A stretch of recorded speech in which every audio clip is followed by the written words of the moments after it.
ਸ਼ਰਮਾ ਜੀ, ਅਗਲੀ ਗੱਲ ਕਰੀਏ ਸਾਡੇ ਮੌਜੂਦਾ ਮੁੱਖ ਮੰਤਰੀ ਸਾਹਿਬ ਤੇ ਸਾਬਕਾ ਮੁੱਖ ਮੰਤਰੀ ਜੀ, ਜਿਨ੍ਹਾਂ ਦੇ ਵਿੱਚ ਭਗਵੰਤ ਮਾਨ ਜੀ ਤੇ ਚਰਨਜੀਤ ਚੰਨੀ ਜੀ। ਇਹ ਕਹਿੰਦੇ ਹੁਣ ਸੌਂਕੜਾਂ ਵਾਂਗੂ ਲੜੀ ਜਾਂਦੇ ਦੋਨੇ ਜਣੇ।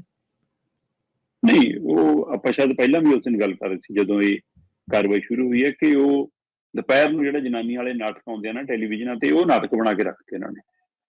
ਤੇ ਉਹ ਮਤਲਬ ਕਿ ਐਪੀਸੋਡ ਆਉਂਦਾ ਹੈ, ਇੱਕ ਧਰਮਸ਼ਾਲਾ ਵਾਲਾ ਐਪੀਸੋਡ ਆ ਗਿਆ, ਇੱਕ ਗੁਰਦੁਆਰੇ ਜਾ ਕੇ ਸਹੁੰ ਚੁੱਕਣ ਵਾਲਾ ਐਪੀਸੋਡ ਆ ਗਿਆ, ਇੱਕ ਫਿਰ ਟਵੀਟ ਵਾਲਾ ਐਪੀਸੋਡ ਆ ਗਿਆ, ਫਿਰ ਇੱਕ ਬਿਆਨ ਵਾਲਾ ਐਪੀਸੋਡ ਆ ਗਿਆ, ਹੁਣ ਕੱਲ ਪ੍ਰੈਸ ਕਾਨਫਰੰਸ ਵਾਲਾ ਐਪੀਸੋਡ ਸੀ।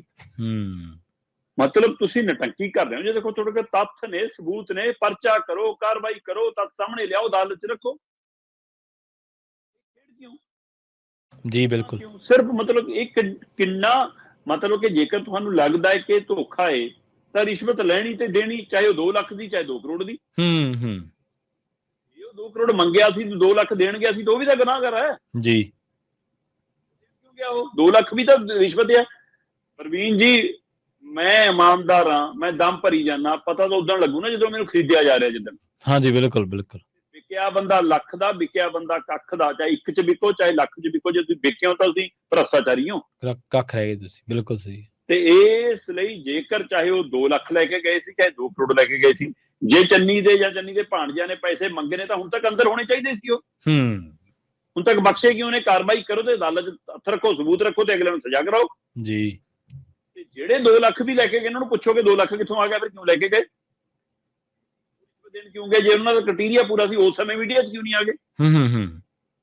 ਘੱਟੋ ਘੱਟ ਉਸ ਸਮੇਂ ਮੀਡੀਆ ਸਰਕਾਰ ਦੀ ਬੋਲੀ ਤਾਂ ਨਹੀਂ ਬੋਲਦਾ ਸੀ। ਉਸ ਸਮੇਂ ਤਾਂ ਮੀਡੀਆ ਦੱਬ ਕੇ ਕੰਮ ਕਰ ਰਿਹਾ ਸੀ ਆਪਣਾ। ਬਿਲਕੁਲ ਬਿਲਕੁਲ। ਉਸ ਸਮੇਂ ਤਾਂ ਸਾਰੇ ਮੀਡੀਆ ਦੀਆਂ ਵੀਡੀਓ ਇਹੀ ਆਮ ਆਦਮੀ ਪਾਰਟੀ ਵਾਲੇ ਸ਼ੇਅਰ ਕਰਦੇ ਸੀ। ਕਰਦੇ ਸੀ। ਅੱਜ ਉਹਨਾਂ ਹੀ ਮੀਡੀਆ ਦੀਆਂ ਤਕਲੀਫ ਨੇ ਇਹਨਾਂ ਨੂੰ, ਬੋਲਦੇ ਨੇ ਜੀ। ਸੋ ਸਵਾਲ ਇਹ ਹੈ ਕਿ ਇਹ ਸਿਰਫ ਨਾਟਕ ਹੈ, ਇਹ ਡਰਾਮਾ ਹੈ। ਹੁਣ ਵੱਡੀ ਗੱਲ ਤਾਂ ਇਹ ਹੈ, ਇੱਕ ਪਾਸੇ ਪ੍ਰਗਟ ਸਿੰਘ ਤੋਂ ਵੱਧ ਮੈਂ ਨਹੀਂ ਕਹਿੰਦਾ ਕਿ ਉਹ ਰਾਜਨੀਤੀ ਕਰ ਰਿਹਾ ਹੈ ਚਰਨਜੀਤ ਚੰਨੀ, ਮੈਂ ਨਹੀਂ ਕਹਿੰਦਾ ਭਗਵੰਤ ਮਾਨ ਰਾਜਨੀਤੀ ਕਰ ਰਿਹਾ, ਮੈਂ ਕਹਿੰਦਾ ਇਹ ਸਾਰੇ ਰਾਜਨੀਤਿਕ ਲੀਡਰ ਨੇ ਰਾਜਨੀਤੀ ਕਰਨਗੇ। ਇੱਥੋਂ ਤੱਕ ਕਿ ਪ੍ਰਤਾਪ ਬਾਜਵਾ ਕੱਲ ਪੂਰਾ ਨਾਟਕ ਕਰ ਰਿਹਾ ਸੀ। ਅੱਛਾ, ਕਹਿੰਦਾ ਸਭ ਤੋਂ ਵੱਧ ਭਗਵੰਤ ਮਾਨ ਦਿਖਾਉਂਦਾ, ਉਹਦੇ ਲਈ ਵੀ 2 ਕਰੋੜ ਮੰਗਦਾ ਹੈ। ਮਤਲਬ ਇਹ ਹਲਕੇ ਪੱਧਰ ਦੀਆਂ ਗੱਲਾਂ ਹੈ ਨਾ, ਕਿ ਉਹ ਜਿੱਥੇ ਵੀ ਕਿਤੇ ਵਿਕਟਰੀ ਦਾ ਨਿਸ਼ਾਨ ਬਣਾਉਂਦਾ, ਹੁਣ ਕਹਿੰਦਾ ਉਹਦਾ ਮਤਲਬ ਇਹ ਹੁੰਦਾ ਕਿ 2 ਕਰੋੜ ਮੰਗਦਾ ਉਹ ਹਰ ਵਾਰ ਕਹਿੰਦਾ।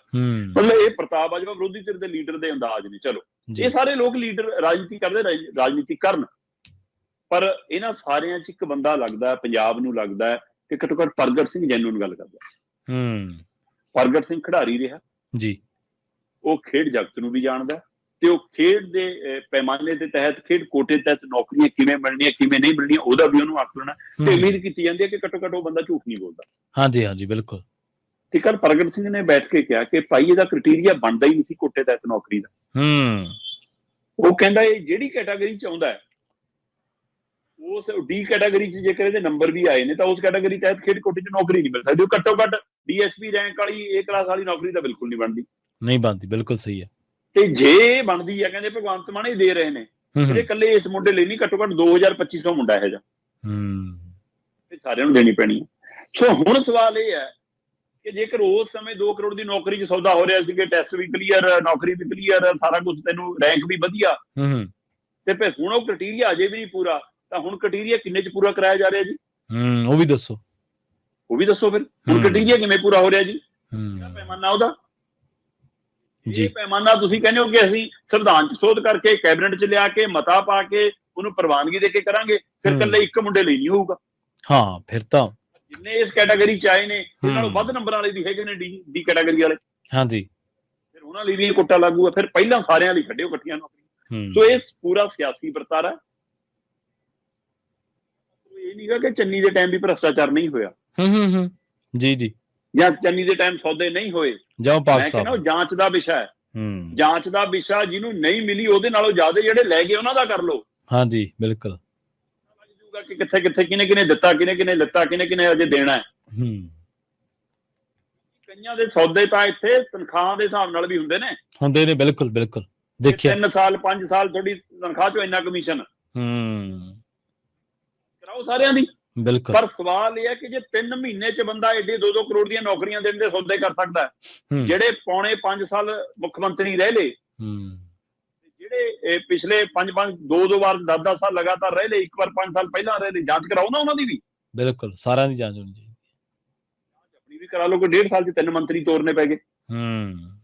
2 ਮੰਤਰੀ ਤਾਂ ਘਪਲੇ ਦੋਸ਼ ਕਮਿਸ਼ਨਾਂ ਦੇ ਹਿਸਾਬ ਨਾਲ ਤੋਰੇ ਨੇ, ਕਿਤੇ ਇੱਥੇ ਵੀ ਕੁਝ ਵਿਕਤਾ ਨਹੀਂ ਰਿਹਾ। ਸੋ ਇਸ ਲਈ ਇਹ ਸਾਰਾ ਕੁਝ ਦਾਲ 'ਚ ਕਾਲਾ ਜੀ, ਇਹ ਸਾਰੀ ਸਿਆਸਤ ਹੈ। ਲੋਕ ਮੁੱਦਿਆਂ ਤੋਂ ਧਿਆਨ ਹਟਾ ਕੇ ਸਿਰਫ ਇਹ ਇੱਕ ਫਿਲਮੀ ਡਰਾਮਾ ਬਣਾਇਆ ਜਾ ਰਿਹਾ। ਅਫਸੋਸ ਹੁੰਦਾ, ਨਹੀਂ ਤਾਂ ਵਿਭਾਗ ਕੋਲ ਜਾਂਚ ਹੋਵੇ, ਵਿਭਾਗ ਕਾਰਵਾਈ ਕਰੇ, ਜਦੋਂ ਐਕਸ਼ਨ ਸਾਹਮਣੇ ਆ ਜਾਵੇ ਤਾਂ ਇਹ ਐਪੀਸੋਡ ਹੈ ਕਿ ਮੁੱਖ ਮੰਤਰੀ ਬੰਦੇ ਨੂੰ ਲੈ ਕੇ ਬੈਠਦਾ ਉਹਦੇ ਮੂਹਰੇ ਏਦਾਂ ਹੋਈ, ਇਹ ਕਿਹੜਾ ਤਰੀਕਾ ਜੀ। ਸੋ ਇਸ ਲਈ ਇਹਦੇ ਵਿੱਚ ਮੈਨੂੰ ਸਿਆਸੀ ਡਰਾਮਾ ਵੱਧ ਨਜ਼ਰ ਆਉਂਦਾ। ਪੰਜਾਬ ਦੀ ਤਨਦੇਹੀ, ਪੰਜਾਬ ਦੀ ਜਵਾਨੀ ਦੇ ਲਈ ਕੁਝ ਕਰਨ ਦਾ ਹੀਲਾ ਘੱਟ ਨਜ਼ਰ ਆਉਂਦਾ ਤੇ ਸੌਕਣਾ ਵਾਂਗ ਲੜਨ ਵਾਲਾ ਕਰ ਰਿਹਾ। ਜੀ ਬਿਲਕੁਲ, ਤੁਸੀਂ ਜਿਵੇਂ ਤਫਸੀਲ ਦੇ ਨਾਲ ਚਰਚਾ ਕੀਤੀ ਹੈ ਕਿ ਤੁਸੀਂ ਜੇ ਤੁਹਾਨੂੰ ਗਲਤ ਲੱਗਦਾ ਤੇ ਫਿਰ ਕਾਰਵਾਈ ਵੀ ਕਰੋ, ਜਾਂ ਫਿਰ ਜਿਹੜਾ ਦੂਜਿਆਂ ਦੇ ਐਲੀਗੇਸ਼ਨ ਲੱਗਦੇ ਉਹਨਾਂ ਤੇ ਕਾਰਵਾਈ ਕਦੋਂ ਕਰੋਗੇ।